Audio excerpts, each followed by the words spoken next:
I have some sad news to report. Uh-oh. I don't think you're ready for this. I I've been traveling a lot lately. You have. I have.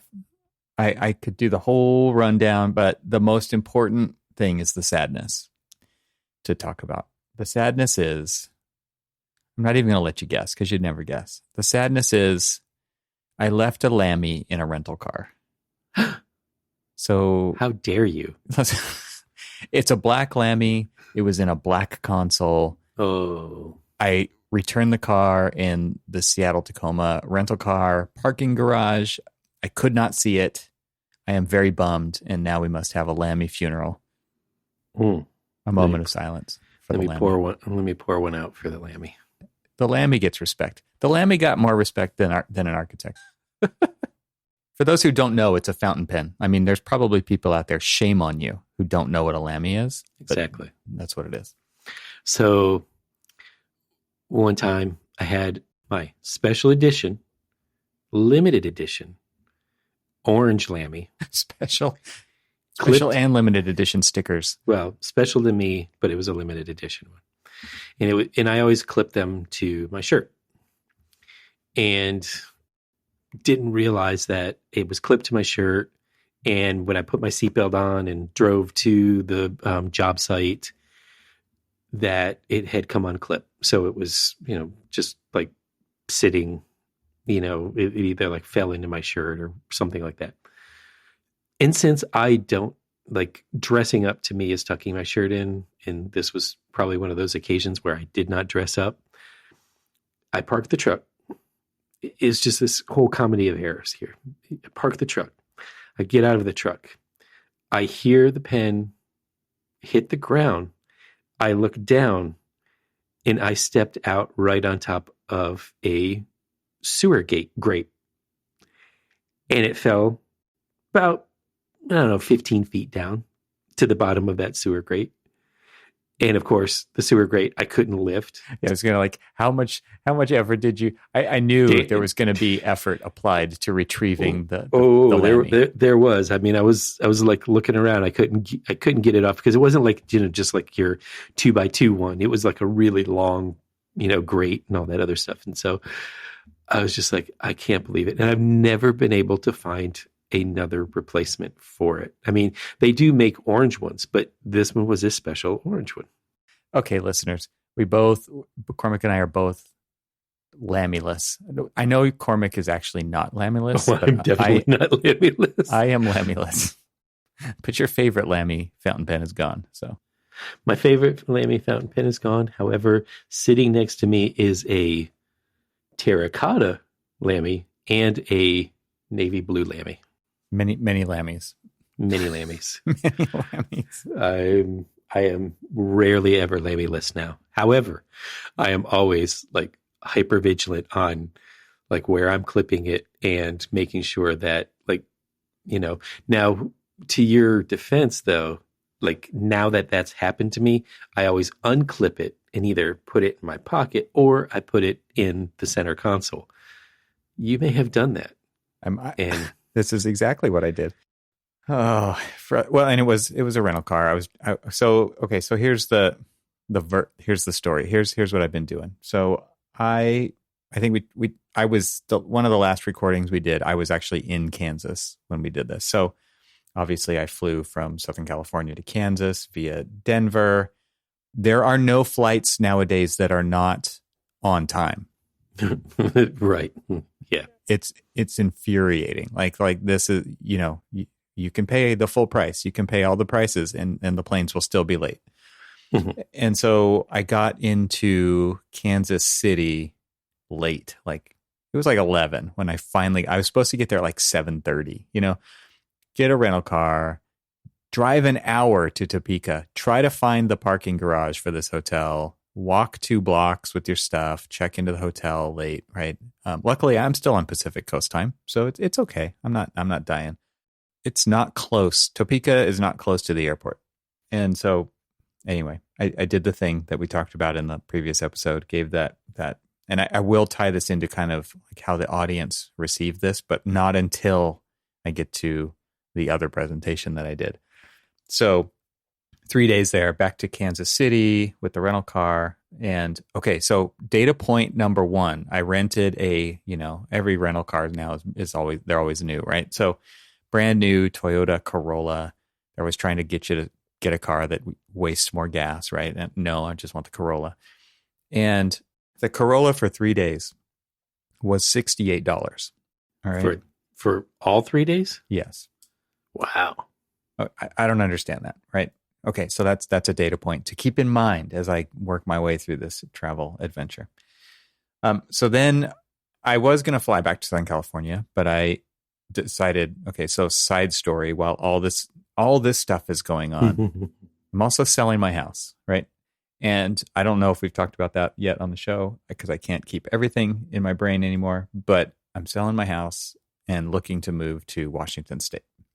So I changed my flights to go to Seattle. Now, again, no flight is on time anymore. So I get to Seattle at like 11:30 at night, right? And now I am I'm on Midwest time.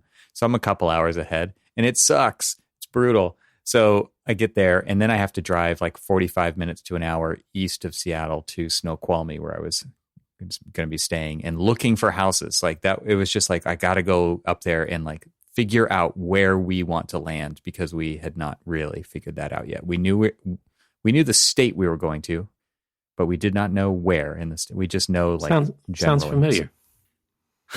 So this is what I spent.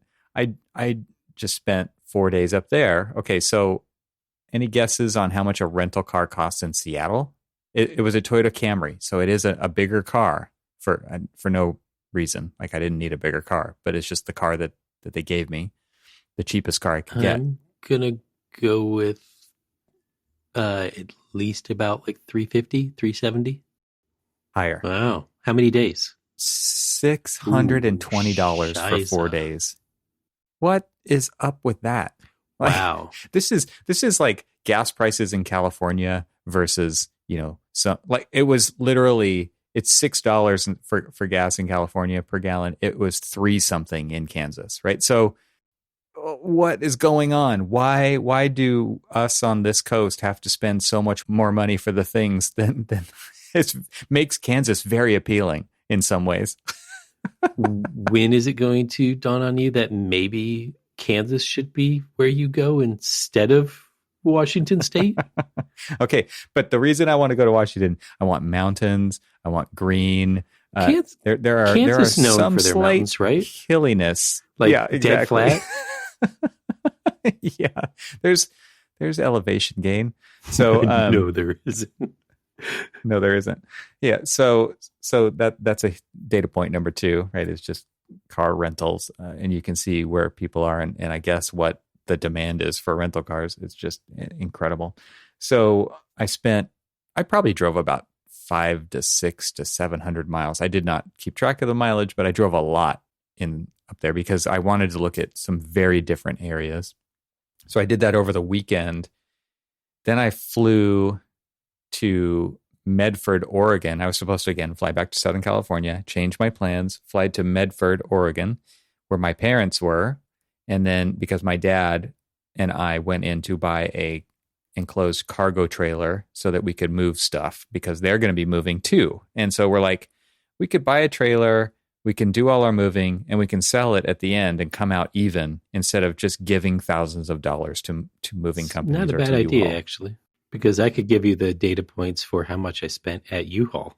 Dude, I'm got to do that too, right? So this was just like to save some of that. So yeah, so then I drove 700 miles with my parents back down to Southern California, and then I drove down to San Diego to deliver a presentation on kind of disruptive technology and architecture to the AIA's Large Firm Roundtable. So in Kansas, it's the AIA annual meeting they just celebrated 100 years of being together. And it's like, what's the next 100 years going to look like, right? And then I go to, so it was kind of a similar theme, right, of emerging tech and where technology and architecture, how they're co-evolving. And then go to San Diego, and I meet with the AIA large firm roundtable CFOs, right? So it's chief financial officers of the largest firms in the nation who are part of the LFRT. And those are two very different audiences, right? The general AIA membership in Kansas, mostly kind of small to medium sized firms. I think there was somebody from HOK there, but that's probably the biggest. They're obviously coming from like Kansas City to be there, to be in Topeka. And then there's all of the large firm CFOs, not architects, not in the day-to-day of project delivery, obviously thinking about the firm financials and strategy and things like that. How would you guess those two audiences received a similar themed presentation? Architects, non-architects, I have a feeling. I mean, I know how I would like it to have been received, but I have a feeling that the way that it was received was the actual reception was most likely more favorable on the CFOs because they're looking for productivity, return on investment, things like that. They're looking for how do you become more productive and save money kind of thing. And possibly, I'm kind of just guessing. Right. You are totally on track. You're totally on track. I mean, think about like the general AIA, especially an annual meeting. It's a multi-day thing. There's everybody from firms are there. So you get the CEO down to like the new hire who is an AIA member who pulled off going to this conference, right? So it's a fully programmed multi-day, 2-day conference with tours, with keynote speakers, which was what I was doing there, with different presentations throughout the day. Things, they've got these. I think we talked about it in the last one where they did the chit chat instead of like Pechakucha, right? It was their kind of own take on that, and so it was like there was a lot of different perspectives within architecture there.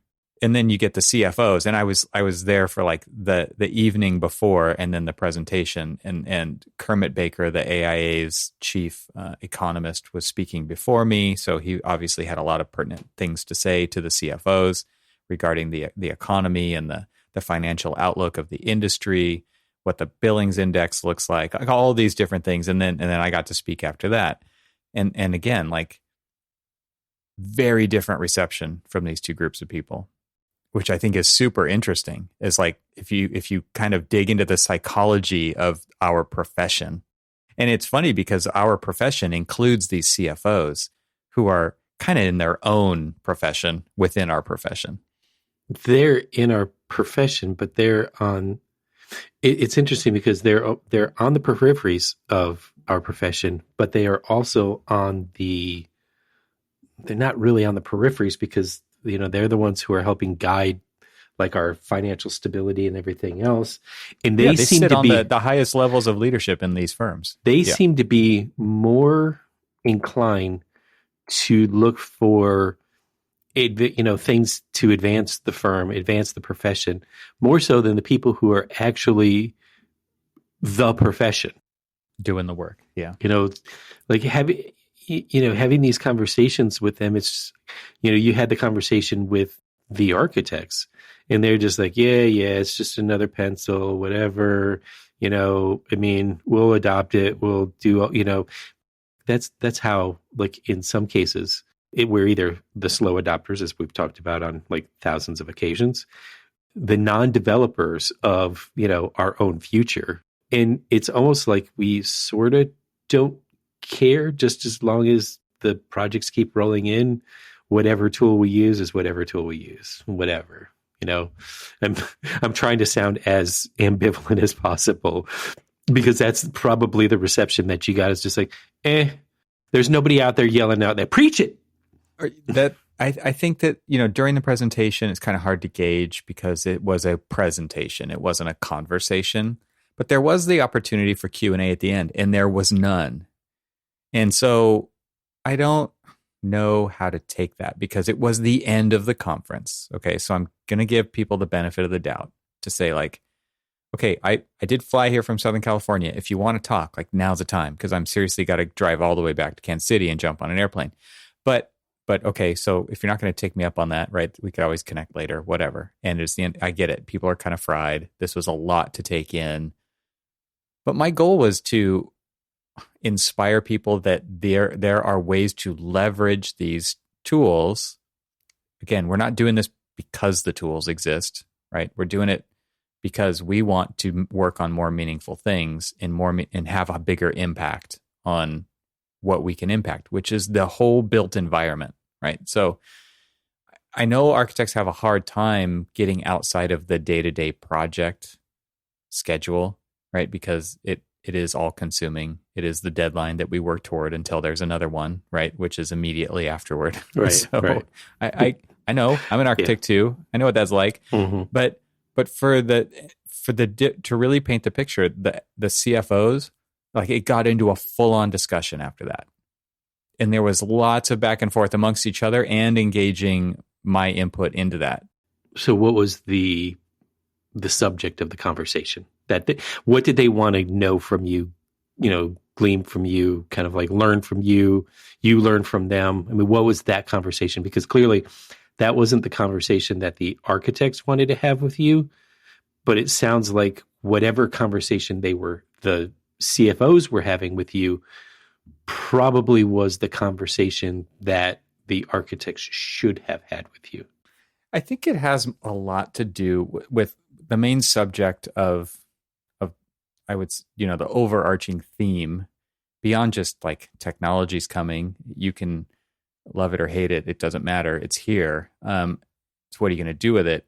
It was more like, man, the curve of innovation is going up and up and up and up and up. We're seeing amazing things. I mean, we've talked a little bit about it on the show with AI and Midjourney alone, right? The different learning models that machine learning is applying to art and to many things. I mean, it's beyond art at this point versus adoption. And so when you think about the tools that architects use, it pretty much is just an evolution of the drafting board, right? It's not, like you said earlier, it's just the tools, man. Like I just got to get the project done. I just got to deliver the pages in the PDF, right? Yeah, people want to know, how's this going to get me to my deadline? Yeah, and what's interesting to me, kind of thinking about that whole thing, and I think the CFOs really are cluing in on this, is that the architects have no discernment of where their value actually lies in being able to shed the things that are not adding value, because we've always done those things. We've always drawn the door jamb details. We've always drawn everything to the T, to the nines, right? It's like get in and draw all these, and it's like that. The drawing part is the part that is getting automated away. So, and if the goal really is to spend our time adding more value as a company that hopefully has a future, and the only way we're actually going to do that is by adding value, providing value to clients. If we seriously are just further commoditizing our services, what does that mean? Like we all offer the same services. That's a commodity. When all the firms offer the same thing for the same prices, it's a commodity. So if we don't find other ways to add value to our brand specifically, then what are we doing? Like, and why can't architects separate themselves from being totally willing to continue to draw parking lots on every project, right? For instance, is that really what we should be spending our time doing? No. Right. No. And so I think they can see that, right? And it's not like they use the tools. They don't even necessarily know what it's like. They don't know what the process is actually like. So I think that they are just generally more interested because they do work in firms. They chose architecture, and they are interested in the subject, and they do see cool stuff on the walls in their firms, and they do talk to people about it. But they are interested in doing it better. Yeah, they're looking at all of that stuff, and it's like, what are the best tools for my firm to be able to perform and compete at its highest level that, will land us more jobs and even improve from where we are now. And what's interesting is these two audiences are very much in the same boat of like, we all compete against each other at some level, maybe, probably. And yet here we are together as a profession. And my goal is to really bring the focus to here we are all together as a profession. How can we raise all boats so that our profession is more valued, right? Beyond just the individual firms, like they can all worry about that. And I think at the same time, they are kind of worried that like they're still competing with all these other firms. Like at the Kansas one, I kind of get that sense like, okay, like, well, HOK is going to do this, but I'm not going to do that. Right. So am I going to lose more jobs to them because they put money aside to do this? At the LFRT, like they're seriously competing with each other, but they are also actively working together, right? Because they also know that there's enough work for everybody. Everybody wins a lot of work. So I don't know. It's a complicated puzzle, but I was just really surprised at how engaged the CFOs were compared to architects. Yeah, that is very disappointing because, this is the way of the future. And there's a lot of people who are just so unwilling to embrace those next steps in the profession, because they are just concerned about, hey, I'm just here to get my CEUs and maybe go on a tour or something like that, walk around a couple of different, booths and learn about high efficiency toilets, whatever. But when it's like truly engaging the next steps of the future, they're like, yeah, it's another thing for me to learn. I don't have time. I got to get this deadline done. I got to do this. I got to do that. And, we don't really wonder, you and I at least don't really wonder why we seem to be so far behind in advancing this profession, to the next level. Like you and I don't like at all, like question why we're so far behind because we see it, and we wonder why, like, why does it seem like the people, that don't have skin in the game of like the actual architecting are more interested in advancing our profession than you are. Because they see so much opportunity too. Like, I mean, that's where the technologists are coming in who don't have a background in the profession and the baggage. And they're like, dude, there's so much opportunity here. Oh my goodness. Like, I want a piece of that. And they're going to be the ones who are going to be making money off of architects when architects are wondering why we're not making money off of architects and architecture. It is very interesting to kind of think of it from that perspective. And the CFOs are looking for opportunities to add value to their companies and bring this information back and act upon it. And what was interesting to me is that I posed it as like, this is a design problem for the profession. You can think of it as a design problem for your business. Do you still have the same, raise your hand if you have the same business model as you've always had, right? Everybody raises their hand. That's all we do is the same business model. And right? That's scary. It is scary that there's not diversification, at least, let alone like shedding one to go to another. Or just the acknowledgement that the profession has changed and so your business model should change with it just to stay ahead of it. Or maybe stand alongside it. I don't know. And I think when I present it as a design problem, I don't know if the audience that was there agrees or disagrees. Maybe they disagree that it's a design problem for the profession, but the CFOs were like totally on board with that. And I thought that was hilarious because they're not designers and they don't even do design thinking for the most part. Like, I'm not going to say they're not innovative and they're not smart. Like, they're brilliant. I get it. No, they see it as a design problem because they see it as a design problem that, has ramifications to the bottom line of the health of their respective firms. I mean, and clearly they have skin in that game, right? Exactly. And that's why they're interested in it. And it is a very, I don't know where else to go with this, but I just, that was kind of not surprising, like rhetorically surprising. Yeah, exactly. I mean, that's the problem. Really. It's just like, we seem to be so apathetic about it that, it's just like, you'd never believe.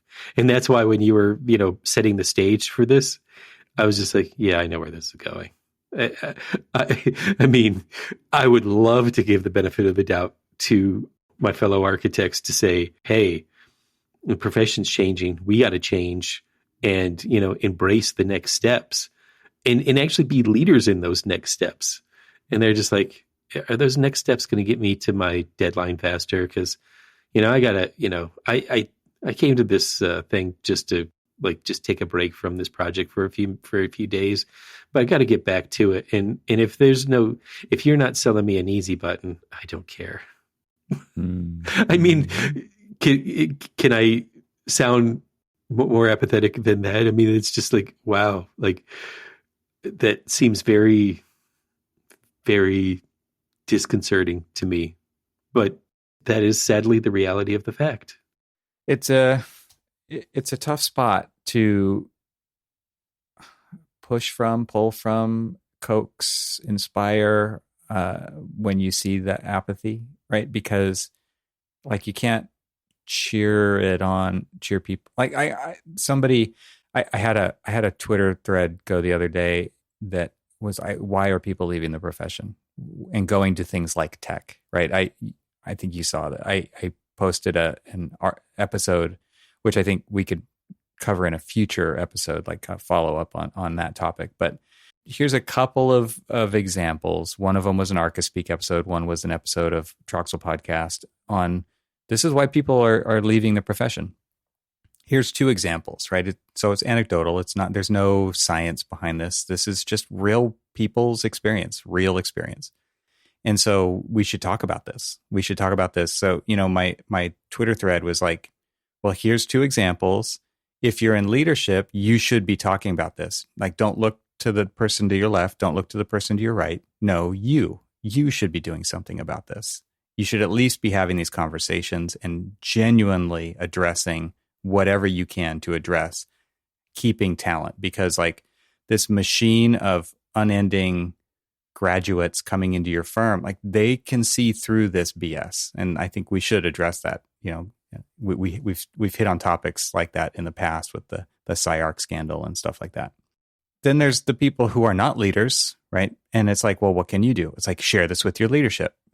They do need to be having these conversations, and you can bring it into light if they're not, right? If you don't see action being taken on these kinds of things that are brought up in these conversations that are out there for everyone to hear, they should be, because it's a red flag if they're not, right? And especially if you're seeing your firm falling behind, if you see the toxic culture, if you see why people are leaving, that's, whatever those stories are, then these, at least share them out there.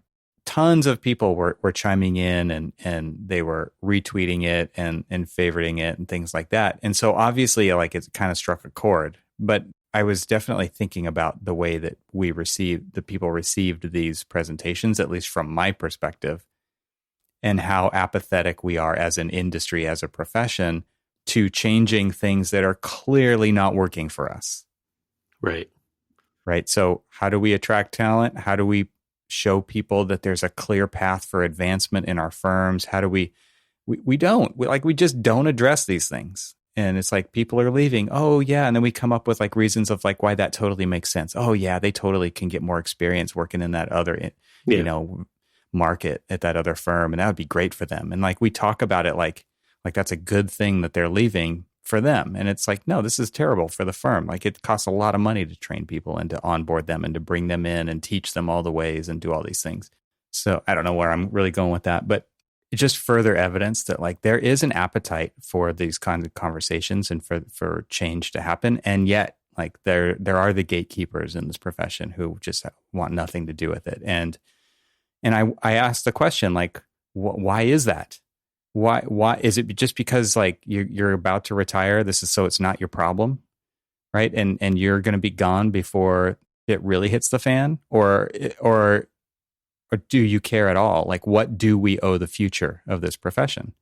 And I think that that's the kind of conversation that you have to have for your firm, but you also need to be a part of that larger conversation of what it is for the profession of architecture. Does it deserve to exist? Yeah, I was talking to somebody yesterday about the succession plans of this particular firm that he had worked for, and it was a pretty large, prominent firm that is gone now, gone to history. But it just happened to be that, the senior partner had passed away, and there was no plan in place for the next steps. And you think about this, and you hear the stories of small firms, sole practitioners, large firms, the like, that aren't really planning for the future. But you can take that, one step further and look at, is the profession itself taking the step towards the future?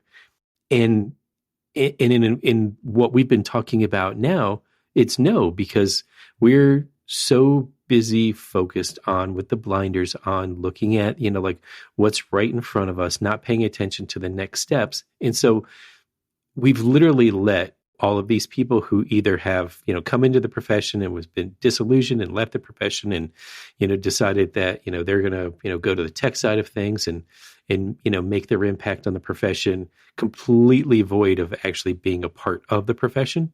So there's all of these other people taking advantage of the succession of our profession that for some reason we don't seem to be too terribly interested in. Yeah. The biggest takeaway that I had from kind of following through with these, re-listening to these episodes, again, we'll cover this in a future one, but it was like, no regrets, man. I left and I have no regrets. And people move around in this profession to different firms and they have regrets all the time because of poor treatment and inequality and non-equity, Or they're like, well, this is the same as, what I left it.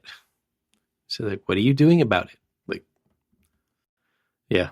So, anyway, I like to... All we could do is laugh at this point, because I don't know if I could just keep being the cheerleader here when it's like clearly not landing with the right audience. I have hope for the CFOs, I guess. You stood in front of, your peers, telling them that this is what the future is. And they seemed so uninterested in it. But you stood in front of a crowd of, let's just call them non-peers or bystanders to the profession. And they were eating it up. They were listening to say, okay, tell me more. Tell me more. Well, this is a great conversation. Let's talk about this further. Like, how much cheerleading can you do? How much leading to the water can you do? And you say, all right, fine. If you're not going to drink, just dry up. It's frustrating. I mean, hell, we do this because we want, we want to talk about the transparency, the life of, and all this other stuff.